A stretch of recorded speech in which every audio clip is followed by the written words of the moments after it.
Hello and bonjour, everybody. I'm going to be talking about a French movie today. I'm going to be talking about OSS 117 From Africa with Love, which is it's the third movie in the OSS 117 franchise starring Jean Dujardin, which it's basically a big James Bond spoof, sort of based on, very loosely these days, on a series of books, of French kind of spy books, which were not that ridiculous, but these new movies are, and purposely so, because they're making fun of the James Bond franchise more than they are doing kind of like a full-on adaptation of the books. And they're also satirizing, those old movies as well, the old OSS on the set movies. Now, the first movie, which was the one set in Cairo, was, in my opinion, probably the best James Bond spoof ever made. I can't think of another one that's just as good as that, as spot on. There's been a lot of Bond spoofs over the years. A lot of them have been bad. Even the likes of Casino Royale, the one with Peter Sellers and stuff, even that movie was pretty bad. Like, let's be real here. There was some James Bond spoofs that were more successful, like better, I would say, like the Austin Powers movies. Probably the best ones, honestly, or something like Spy Hard. I thought Spy Hard was pretty funny. Now, where I think OSS on the set as a franchise has succeeded, where other attempts at the same kind of movie have failed, is not only Jean Dujardin is just a revelation in those movies. He is so freaking funny. If the only thing you know Jean Dujardin from is The Artist, the movie that he won the Oscar for a while ago, you're missing out. You're missing out. His career is not just like one hilarious movie after another. And some of the humor that he goes for in some of these movies is very, very, very French. So if you're not French, you're probably going to struggle with it a little bit. Okay, it's just a different style of humor. And he's done dramatic work as well that's been kind of hit and miss, in my opinion. But with those movies specifically, he is just the best Jean Dujardin you could ever imagine. He is so freaking hilarious in those movies. So he's a big part of why those movies have worked so well. Also, just purely from a visual standpoint, those movies always look very stylish, very cool. Cinematography is always on point. They're just gorgeous looking movies. They are funny, but they don't just poke fun at the cliches of James Bond movies, although they do that as well. It's not just a James Bond spoof. It's a spoof about where it makes fun of everybody. It makes fun of the kind of French, bigotry and colonialist attitude that if it, translated into a spy kind of scenario, would bring with it some problematic elements. It makes fun of French people, makes fun of everybody, makes fun of, fascists and stuff like that, the bad guys in those James Bond movies, everyone. Okay, so it's a hard franchise to introduce to someone who doesn't really know what they're in for. So, you got this new movie here, and I would not show that movie directly to someone who doesn't know what's going on, who hasn't seen the first film. Because the first film is very good at kind of easing you in to this character of OSS 117, who is, let's be real here, an asshole. Openly so. I mean, OSS 117 as a character is not your typical kind of cool spy who's just like... It's not like Johnny English, another really bad James Bond spoof. Johnny English... The one joke is that he's very British and clumsy. That's about it, right? He's very clumsy. He's a Mr. Bean kind of thing. There's some of that here where OSS on the set is very French and kind of clumsy in his own way, but it's not in a slapsticky kind of way. He's just kind of a jerk, And there's different facets to that, okay? That brings with it, he's rude, he's obnoxious, he's very, very dumb. He doesn't really seem to know what he's doing at all.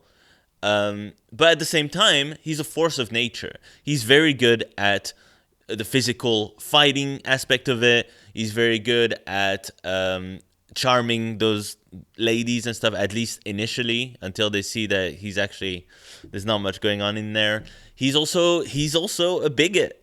Let's be real, and this is very much a big spoof of the early James Bond movies, specifically the Sean Connery movies, right? Where Sean Connery, if you watch those movies back, and I have, Sean Connery is pretty rough in those movies by today's standards, okay?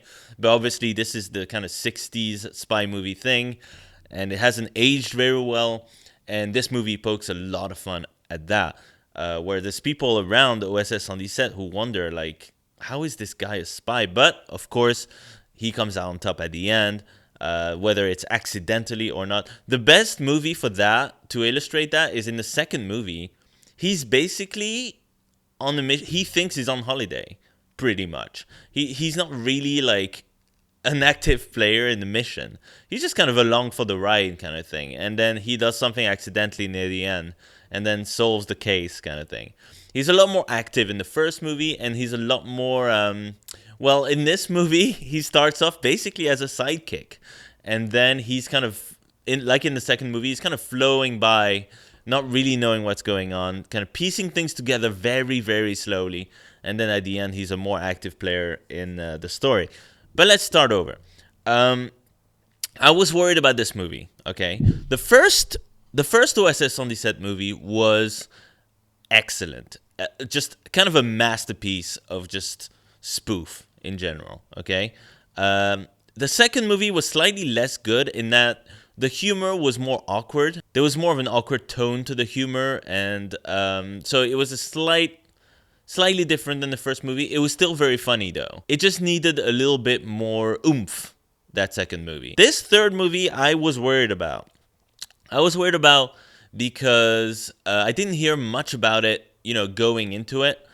And all I knew was that it was set in Africa, which I thought was an odd decision, seeing as the first movie was set in Africa, but it was North Africa, and this is more, I believe, in Central Africa. They don't even tell you the country that it's based on. It's just kind of like, it just says Africa, which is very vague for whatever reason.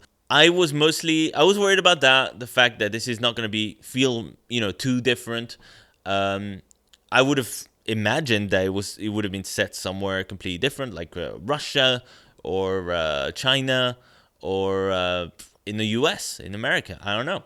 Maybe they're planning something like that. But I was also worried that because some time has gone by between the second movie and this one, the director of this movie is Nicolas Bedos, who did not direct any of the other movies, okay? The other two movies were directed by Michel... He's got a tough last name. Michel Havana-Vicious? Something like that. Havana-Vicious. It's a tough name. I did my best. I'm sorry. Je suis désolé. Excusez-moi. Those movies, I was worried there was going to be a huge departure, not just in terms of the direction, but in terms of the writing as well for this movie. And I was still worried that the writing was going to go too far with it and was going to be just flat out racist. Which, there's like, you can poke fun at racism. You can have a character be racist out of complete ignorance and then kind of learn some lessons along the way and then become a better person. And that can work fine, and it's worked fine with the other two movies, especially because you got other characters around who are not, who are very kind of obviously uncomfortable by OSS on Set's behavior. So I was worried that this third movie would just be flat out racist. And thank God, this movie actually gets it right. It gets the right tone. It feels a lot like the second movie in terms of like the tone itself, but I feel like it's almost funnier than the second movie. This is a funny movie, and that was a breath. Oh my God, I had a breath of fresh air watching this movie because I was afraid. It could have gone either way. It could have been just like the worst one. It could have been just like completely worthless, too little, too late kind of thing, too different than the other two, or I had very high doubts that it was going to be as good as the first film. At best, I think we're looking at, a bit like the second film. And it is. Now, in this movie, it takes place in the 80s. And OSS 117, okay, I'm going to say in English because OSS on the Set sounds weird when you say it in English. OSS 117, this time around, is a little bit older, right? Not much wiser, still good at his job, sort of. The movie opens and he's kind of a prisoner in Afghanistan, and Russians are forcing him to like read this text in front of, he's a hostage basically. He gets out and manages to complete his mission, go back to France. And when he goes back, he finds that there's a new agent called OSS 1001 who is younger, who is a big fan of his, of his reputation, and who is kind of the new favorite of his boss. And he's being sent on a mission to Africa.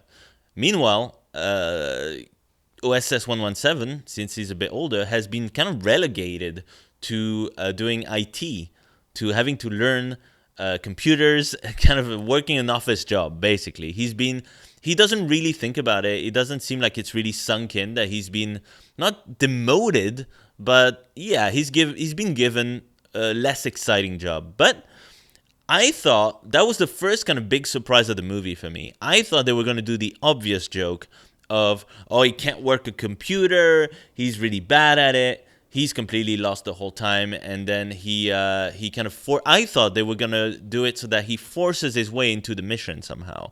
I thought he was going to try the computer thing and then fail, and he's like, you know what? I'm not going to let them like treat me like this.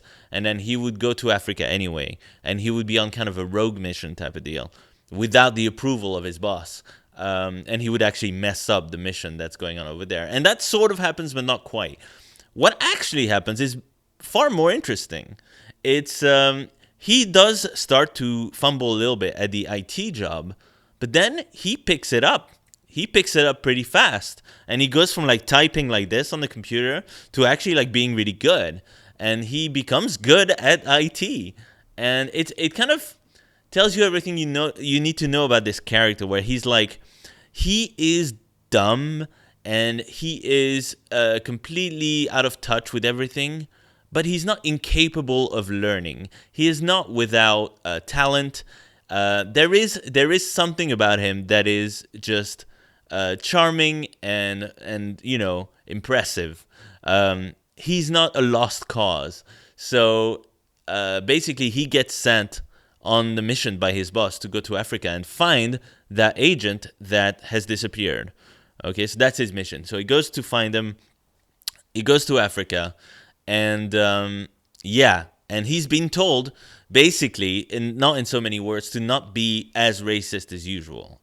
His boss is pretty racist as well. So they're just kind of like, just try and be more sensitive when you go over there.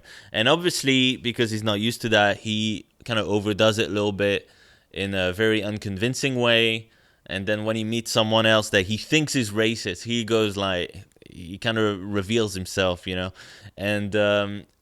it makes for some uncomfortable lines here and there, but also some funny moments, because he thinks he's in, he goes to meet this this kind of puppet leader that France has placed in there, hoping to for them to win the election, hands down, and then they'll just be a puppet of France the whole time. So he thinks that guy is racist like him because he criticized someone else.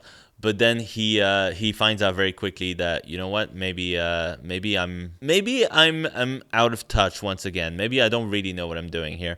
And so he meets up with the other agent who was actually undercover, and he ruins his cover completely because he doesn't really know what he's doing. Once again, OSS 117 thinks his mission is go and get this guy. But really, it's you need to find the guy and then continue that guy's mission. But he doesn't think that far ahead. So he finds the guy, ruins his cover, and then he's pretty much just like chilling out while the guy is still like trying to explain to him what the mission is. And he doesn't know, the new guy doesn't know if OSS 117 is really actually really, really smart, and he knows exactly what he's doing, and he's just kind of like acting like he doesn't, like he's that cool, or he's just a complete idiot. And of course, we, as the audience watching the movie, we know OSS 117's an idiot, right? But we also know he's very lucky. He's very lucky, and he does pick up on stuff eventually. So there is a funny dynamic between this kind of new, fresh agent who is just as good as he is in many respects, sometimes better. This in this movie, unfortunately for him, OSS 117 finds himself having some troubles in the bedroom. All right, which has never been a thing prior to that. So he has to deal with that, and he's in constant competition with the younger guy who obviously has no problems whatsoever.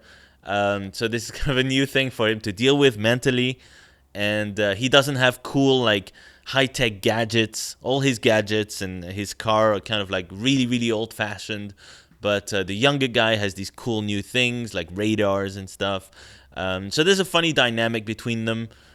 He can't run as well. There's a whole scene that's just basically them trying to outrun each other, and the young guy is just like way faster, and OSS 117 just has to lie and pretend like he thinks there's like something interesting to look at, behind a tree somewhere, but really he's just trying to catch his breath. And and then I don't want to spoil the movie for you, but OSS 117 he's kidnapped by the rebellion.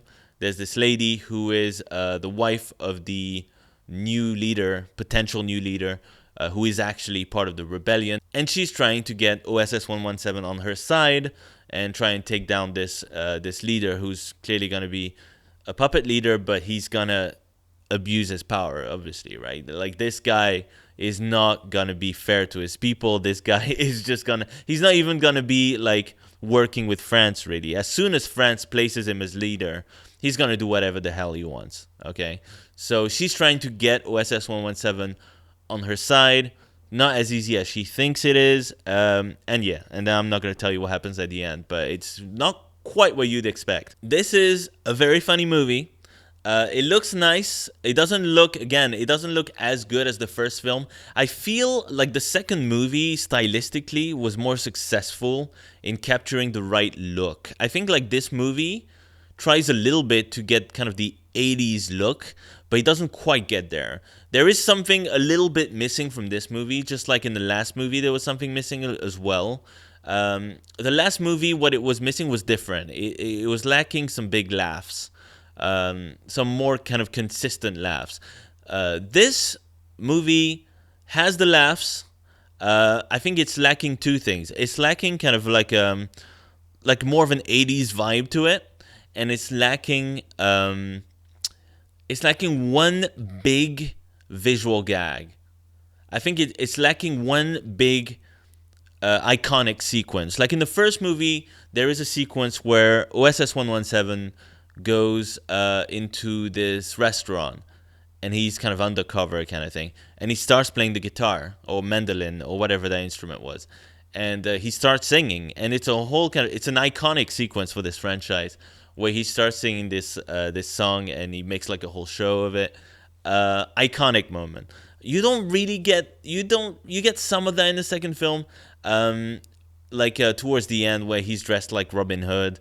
But in this movie, you don't really have kind of a standout sequence. And I feel like, oh man, it really could have had that. This is a very funny movie that is actually surprisingly consistent in terms of the tone and humor and laughs. And I was surprised it was as good as it was. Honestly, for like the third movie in the franchise, you expect it to be pretty much a train wreck, right? Okay, so not all franchises do this, but in terms of like comedies especially, it's rare that you get one good sequel, let alone two. And I think I am shocked that the OSS 117 trilogy is as good as it is.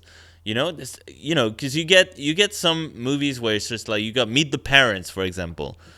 Fun movie, really funny movie. Then you get Meet the Fockers, then you get Little Fockers. By that point, you've given up completely. That's just one example, obviously, but you've got some franchises that kind of do a little bit better with that. You've got like Anchorman 1 and 2, both hilarious movies, but like a trilogy of good James Bond spoof comedies. Wow, I didn't expect this movie to be as funny or as clever as it was, and I honestly can't remember a movie in 2021 that actually made me laugh. So this is kind of the only comedy I saw last year that I can think of that was actually funny. So if you're looking for a movie, that you can have a good time with, I would suggest this one from last year. However, I would not necessarily jump in. If you've never seen the OSS 117 movies, I would not necessarily jump into this one first. I would give the first movie a go. Cairo Nest of Spies, I believe it's called. OSS 117 Cairo Nest of Spies. Watch that movie. See if you like the sense of humor, okay? Worst comes to worst, you'll enjoy the look of the movie and the James Bond kind of spoof aspect of it. See if you enjoy that type of humor, if you get it. And then kind of make your way towards this movie. I think by the time you get to this movie, you'll be having a good time. So, yeah, I can't recommend this trilogy of movies enough. If you like James Bond, but you also kind of get the problematic aspect of the franchise, and you want to poke fun at it purely from a cinematic point of view, it's just like they're just funny movies to look at, like even if you look back at the Pierce Brosnan movies like GoldenEye and stuff, there's some goofy stuff in those movies. So if you just want to make fun of that, if you want to watch a movie that does it well, watch OSS 117, the whole trilogy, and you'll have a really, really good time. I can't stress this enough. They don't show these movies very much in anywhere else in the world, honestly. Like you can probably find usually these movies screen in like a smaller cinema in the UK for like a week. In the US, I've only ever seen it screen for one day and I missed it. So that was last year. So yeah, they're not very easy movies to even find on DVD. So yeah, just check it out, or on streaming networks for that matter. So yeah, check those movies out. This movie's pretty good. Honestly, I like it as much as the last movie. Okay, I like this movie as much as the second movie, which was Lost in Rio, I believe it was called. So yeah, surprisingly good, and probably going to be on my list of favorite films of 2021. So yeah, there you go. A good comedy from 2021. Weird.